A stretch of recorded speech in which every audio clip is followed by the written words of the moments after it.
Hi guys, welcome back to my channel. This is Jim Spider. So ito si our cute na si Bacon.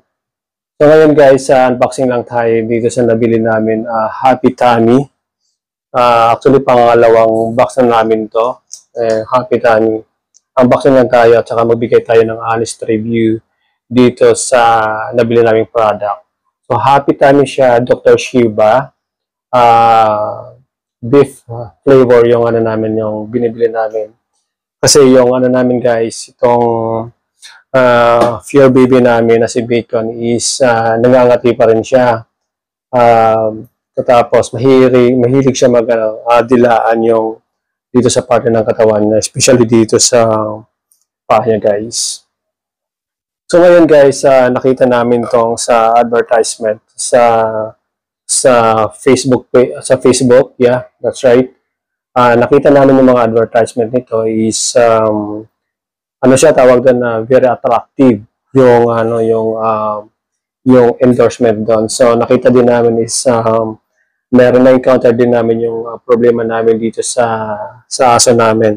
So nangangati pa rin siya, kinakamot-kamot yung part ng kanyang katawan at the same time na dinidila-dilaan pa din niya yung parte ng katawan niya, especially dito sa may paa niya. So nakita namin na I think maganda tong product para sa Fear Baby namin. So ngayon guys, nakaubos na kami ng isa. Ito, yan, wala na siyang laman. Gustong-gusto naman talaga ng namin ng aso namin na si Bacon yung itong product na to.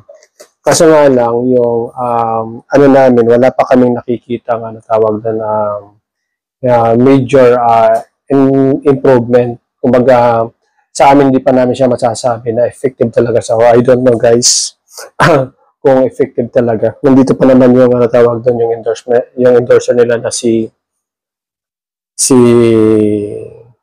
hindi ko kilala. Actually, napansin ko siya Duchy Amore. Anong pangalan nito? Sorry guys, hindi ako masyado sa mga celebrities ng mga Pilipino kilala. Wait lang, nakalimutan ko yung pangalan niya guys. Pero alam ko may nakita ko na tawag doon na si Enrico. Si Enrico ba yun? Ano ang pangalan nito? Sorry guys, hindi ko kilala kung sino to. Siyempre kilala ko yung tsura niya. Alam ko na sa American na to, something ganon, but I don't know guys. Guys, please leave your comment down below kung ano yung pangalan nito. Sabrina. Ito, kailangan ko i-search kami yung pangalan nito guys. Kasi na guys, hindi ako masyado pamilya sa mga Filipino celebrities natin. Hopefully maalala ko siya guys. Parang naging Alice Goo na rin ako. Hindi ko na maalala ko. Ano yung pangalan nito? Ito baka nandito. Yan, para sorry guys. Ito na ito. Si Liza Soberano guys. Alright, Liza Soberano. Sorry guys. Pasensya na guys dun sa mga fans ni Liza Soberano. Okay? So, siya yan. So, naalala ko na guys. Okay? Sorry, naging Alice Go tayo. Sorry guys, lumaki kasi ako sa farm. So, anyway guys, balik tayo dito sa review natin dito sa Happy Tummy. So, ngayon guys, nakaubos na kami sa nanging isang box. Yan ang pinapakay namin. Actually, gusto ni Bacon yung product, kaso nga lang yung wala siyang para sa amin parang hindi pa namin nakikita kung effective ba talaga yung product na to. Kasi wala siyang major improvement dito. Continuous pa din yung pangangati niya, pangangamot niya at the same time nag-ano pa rin siya, dinidila-dila pa rin yung part ng katawan niya. Pero guys, in fairness, gustong-gusto niya yung product na to. Gustong-gusto niya kainin itong product. So, open ko lang itong bagong nabili namin kasi kaubos lang yung bagong product. So, pakita natin kung kakainin ni Bacon. Wait lang. So, open ko lang to guys. Nakasil pa naman siya. So, open lang natin. Ayan. Sana guys, after maubos nito, makita namin yung improvement ni Bacon at saka sana effective lang siya. Otherwise, maghanap talaga kami ng alternative product para dito, para maiwasan na yung pangangamot siya at saka pagdidila-dila niya sa mga sa paa niya o sa bandang pati ng katawan. Kasi ang problema guys, nagkaroon siya ng hotspot. Marami siyang hotspot nagkaroon. No? So, dito siya. Ayan. Yan o. Yan. Dikit natin guys. Ayan, ayan, ayan, ayan. Nagkaroon siya ng ayan, ayan, ayan. Ito to. Ito nakalbo siya. Hotspot dito.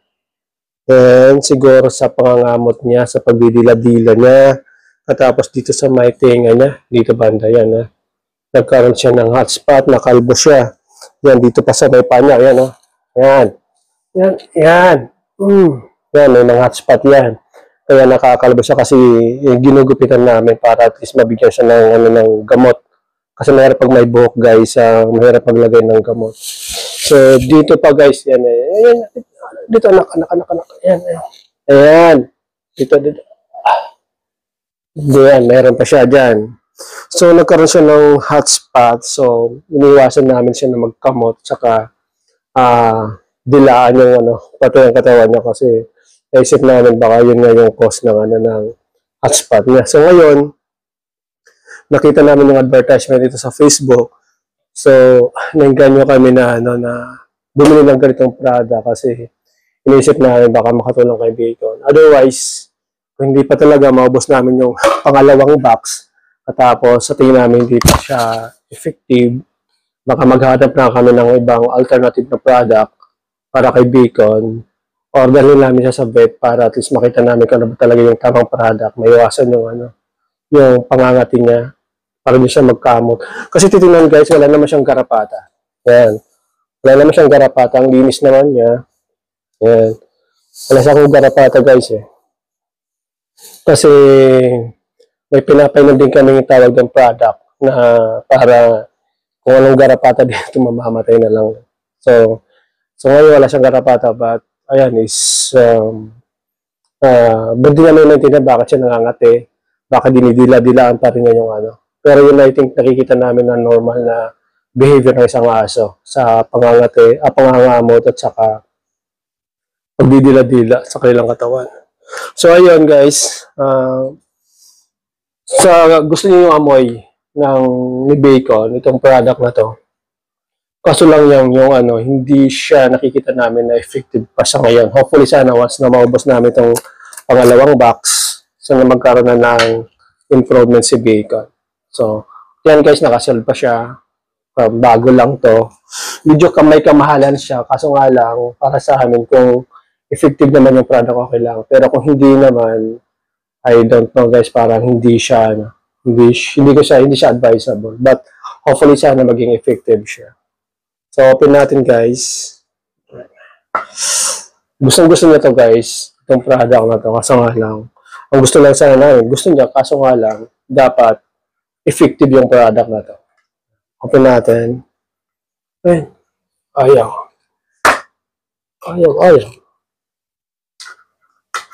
I-think meron ako dito.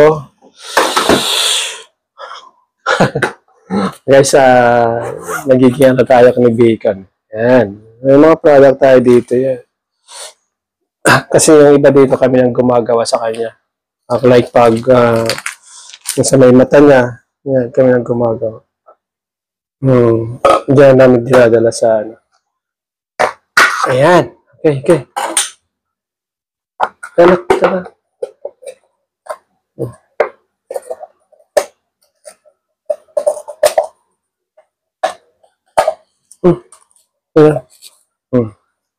Yan tayo guys. Okay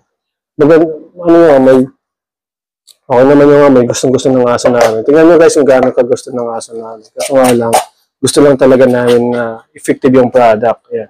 Binuksan ko na lahat. Yan. Ayan. Samayan mo. Yan. Gusto ng amoy. Tingnan guys. Subukan natin itong isa. Yan. Ayan. Kinakain niya. Gusto niya talaga, promise. Itong natin. Sakto siya nakalagay dito pag ilang ano lang, 6, 12, 24 treats lang ang binibigay. Depende sa laki ng aso. But sometimes, nasusobra na kasi gustong-gusto niya talaga. Yan, no? O, pangalawa na niya yan. Yan. Gustong-gusto niya yan, guys, oh. Kaso nga lang, gusto lang sana namin, sana effective itong product, but sa ngayon, hindi pa namin nakikita yung, ano, yung improvement niya talaga. Yan. Oh, pangalawa na. Pangatlo na yan. Pangatlo na pala. Yan, oh, gustong-gusto niya talaga kasi gustong-gusto niya yung amoy. Pero ang gusto na talaga namin, sana effective siya kasi sayang din naman. Otherwise, actually, mag-aral talaga kami ng alternative product para sa kanya. Or dalhin namin sa vet para tapos makapagbigay sila ng kung ano ba tamang advice kung magkaroon siya ng ano, tawag doon na laboratory para kung ano ba talaga yung ano nito, tawag doon sakit nito. Actually, nagbawas na rin kami ng chicken. Sometimes hindi naman siya pinapakain ng chicken. Kasi baka yun ang nakikita namin. Tingnan mo, ubos na agad, oh. Pang ilan na to? Hindi ka na nabilang. How many?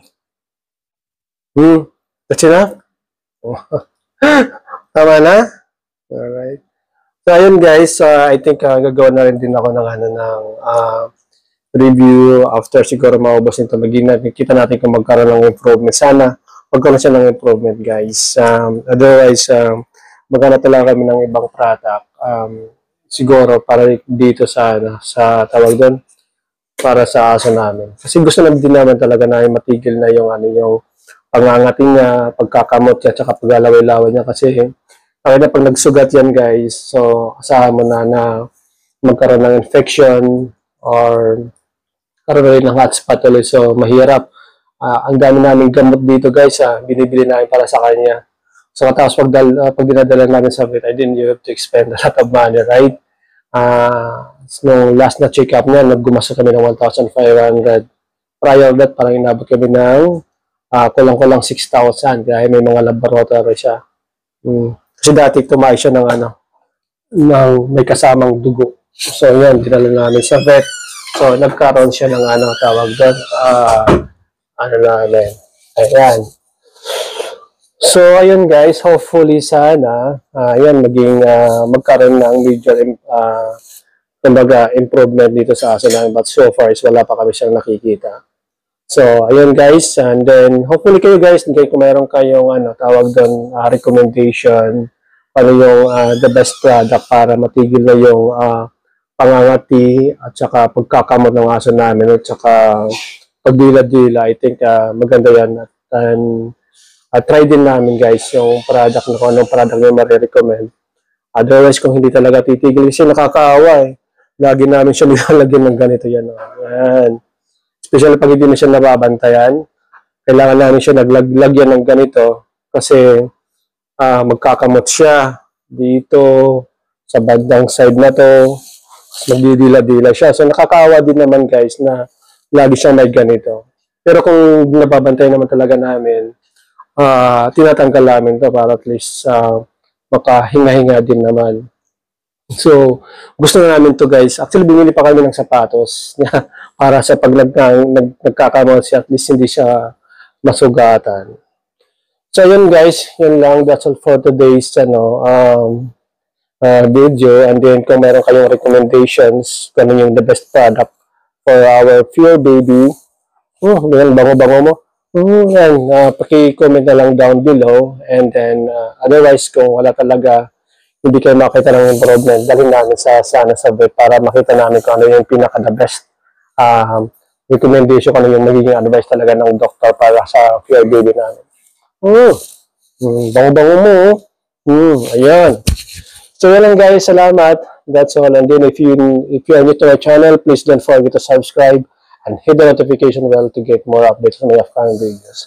So yun lang guys, salamat. Bye-bye, see you next time. Bye-bye, Bika. Bye-bye, bye-bye. Bye-bye, bye-bye, bye-bye, Bika. Bye-bye. Bye-bye, bye-bye. Bye-bye. Bye-bye.